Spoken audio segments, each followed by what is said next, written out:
This time we're going to improve your writing by applying parallel sentence structures.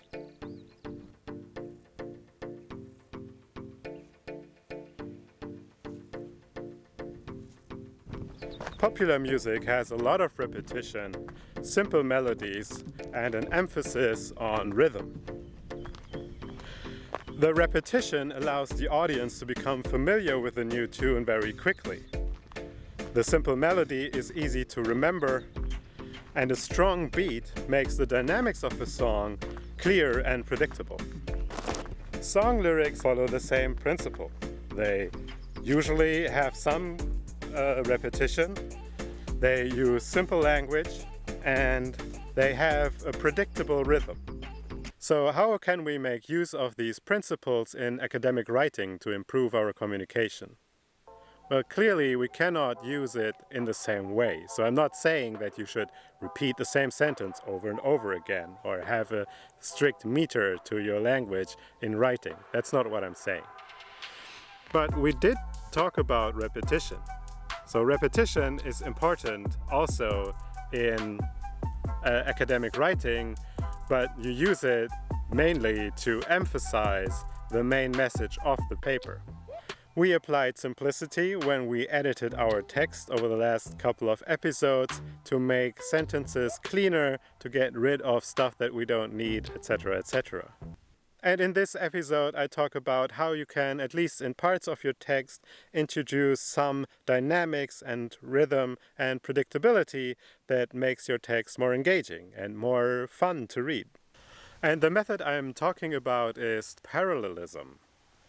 With parallelism, the elements in a list of things are following the same syntax.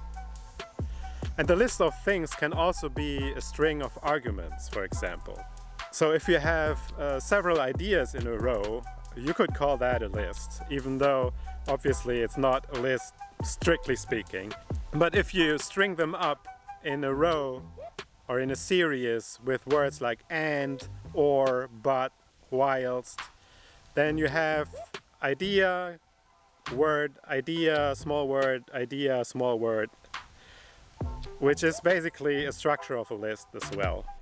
And I think what demonstrates the power of parallelism best is a fairly known cognitive task. For example, leaf relates to tree as page relates to blank.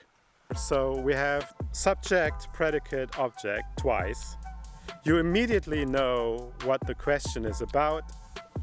In this case, it even includes the instruction to the question in the structure of the parallel sentences. I'll give you another couple of examples. So again, I take these examples from more or less random picks out of my reading recommendations based on my search results on PubMed. The first example is this atlas is based on a multimodal map obtained combining cytological architecture, functional specialization, connectivity, and topographic organization rather than on strictly retinotopic or functional data. So let's look at the list first. Cytological architecture, functional specialization, connectivity, and topographic organization. Then we have a rather than on, strictly, retinotopic, or functional data. So the first thing you will notice is that we have adjective, noun, adjective, noun. No adjective, but a noun, adjective, noun, adjective, no noun, adjective, no noun, noun. So these two adjectives refer to data. Data is not a nice noun. We have more interesting nouns here, like architecture, specialization, connectivity, organization. But retinotopic, we don't have a nice word. Retinotopic, retinotopy is actually a topographic organization. So you could call it retinotopic organization, I guess. Functional data is functional specialization. So these are the same things. So you want to reuse the words. Uh, if it refers to the same things, just you should reuse the words. If you find yourself looking for synonyms in a dictionary because you feel like you've been using a word too often, maybe sit back and think about whether there are other ways to simply not use the word, or if it's just okay to use the word, as in this case. What is missing here? Connectivity, so that would be anatomical. Anatomical connectivity. I happen to be a neuroscientist, so I know what they're talking about. Now, this is very wordy, actually. I don't like it. So let's think about it. Cytological architecture is cell anatomy. No. Cell anatomy.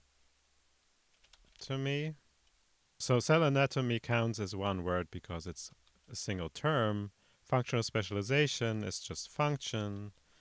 Anatomical connectivity is connectivity. And topographic organization is topography.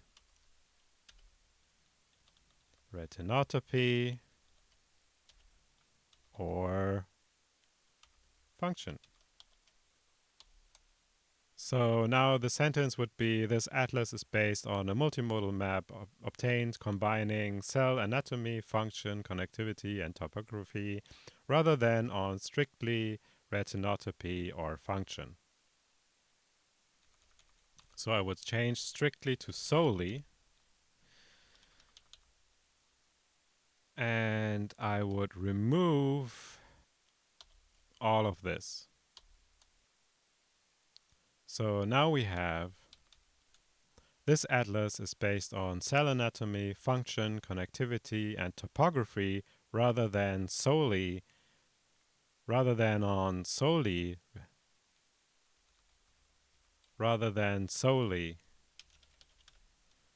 on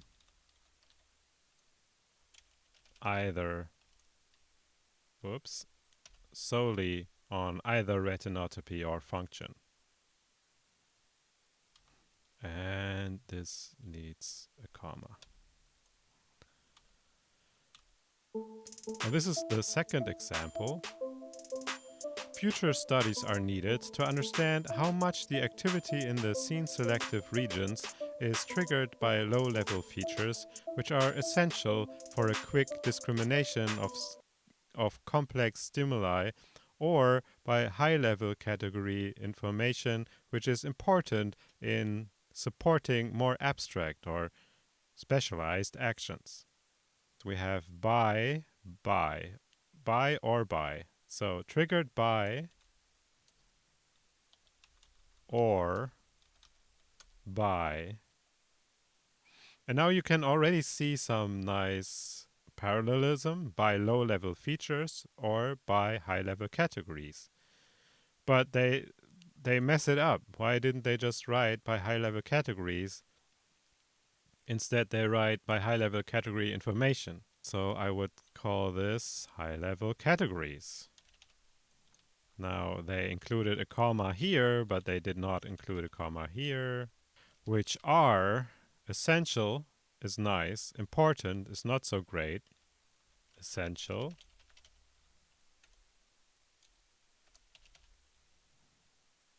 for a quick discrimination of complex stimuli. I would just say the discrimination of complex stimuli. So this would be the support of abstract or specialized actions, but I don't think this is what they want. So actions, usually in the brain when we talk about actions, it's about planning.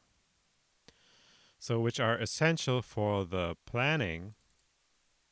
This is me guessing. I would need the context of the paper that I don't have to figure out which would make sense here. And then I would change this to discriminating, and change this to for planning, for discriminating complex stimuli or planning abstract or specialized action.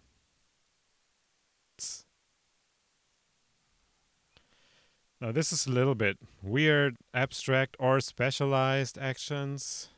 So I'm not sure if they really fully understand that this means any actions. So I'm compelled to just remove them. But again, that depends on the content and the context in the paper. But for now, because we do this without context, I can do whatever I want. So I remove this. And now there's something I don't like here. Future studies are needed makes no sense. What they mean is additional studies or more studies, or in future studies should focus on. So I would change this to additional studies are needed to understand how much the activity in scene selective regions is triggered by low-level features which are essential for discriminating stimuli, or by high-level categories which are essential for planning actions. I hope I could convince you that parallelism makes your writing more compelling and more clear. And you can download the information that I gave you as a PDF from our website. The link is in the description box below. If you want to watch more videos, and especially if you like this video, please click all the things down there. The thumbs up and subscribe and the bell so that you'll be notified when there's new videos. And if you want to watch the videos that I've already made for this series, wait for the end card. There will be a link to the playlist. I thank you very much for watching. Have a good day. Bye-bye.